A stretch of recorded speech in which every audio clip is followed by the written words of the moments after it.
Hello, and thank you for joining me today. First, allow me to thank all those that have taken part in putting together the excellent agenda for today's event. My name is Toby Walker. I'm a Senior Impact Officer here in the I100 team, and today I'll be speaking to you a bit more about the sort of policies that I100 ask of governments when we're looking to accelerate change towards zero carbon electricity grids globally by 2040, our overarching vision as a campaign. We've also set ourselves the ambitious interim target for by 2026, reach the tipping point of good corporate renewable electricity sourcing options in 2/3 of key electricity consuming countries. So how do we go about working towards those ambitious goals? And here's a good time to talk to you very much about the 6 global policy messages that we use in our work. These global policy messages have been worked upon by our technical advisory group and advisory committee, which brings together a wide range of experts in this field. We very much use these global policy messages to then guide our work in the country level. So these are our guiding principles, and then we adapt them to those intricate local challenges and local barriers that we are looking to address in a given country. Let's think of these as principles of what a good corporate renewable electricity procurement environment will look like. So principle 1, affordability. You must have a cost competitive environment where renewables compete fairly with fossil fuels. Moving on, you must address the regulatory environment.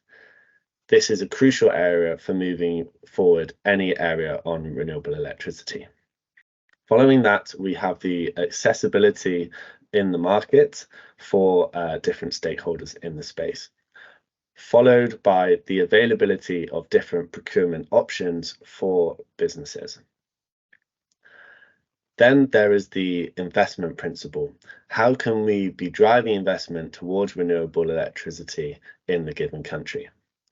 And finally, there is accountability.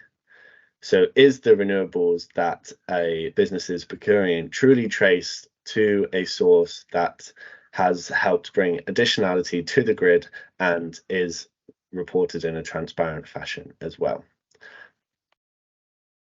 So with those 6 principles or 6 global policy messages in mind, I'll then be talking to you about our impact model, how we go about mobilizing corporations to influence policymakers in order to address policy and market barriers and enable corporate buyers to source renewable electricity at reasonable cost.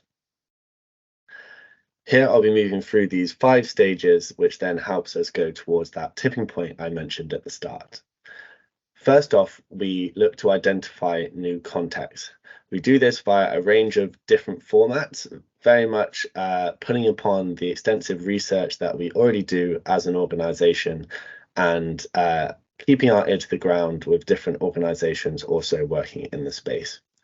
Once we've identified that new context and done our research into identifying why it's so important to address this certain geography or certain market that is facing barriers to renewable electricity procurement, we look to establish a presence in that given country.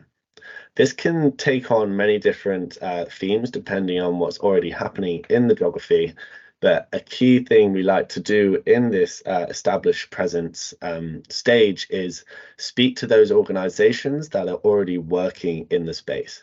Where can RE100 add the most value to existing work? Do we need to partner with organizations that are already driving real change in this given country? And where can we help elevate the work they're doing with that global expertise and past experience in the space? Then we look to raise awareness. How can we get the RE100 brand well known in that country? And we do this by very much taking part in various different events that are already happening in the geography. We like to convene our members as well in this stage, and we pull them together to help socialize each member with various stakeholders and very much interact all under this common goal of getting towards a greater environment for sourcing renewable electricity. So we've convened stakeholders, we've heard from our members, and then we look to activate corporate leadership. So in here, we really want to drive home what are the key barriers that we're hearing in procuring renewable electricity in that geography. It is crucial in this step to have a clear message on what those barriers are, and for us to then agree on that messages that we will be taking to government, which takes us on to that policy engagement fifth step. In this stage, that clear messaging that we've agreed with our members and other stakeholders in the space, we want to set a plan of action for the coming year on when best to use this messaging in getting it across to decision makers. What events should we be aligning our work with? What relationships should we be looking to leverage in getting this messaging to the right people at the right time to really ensure it's then reflected in policy and regulation down the line?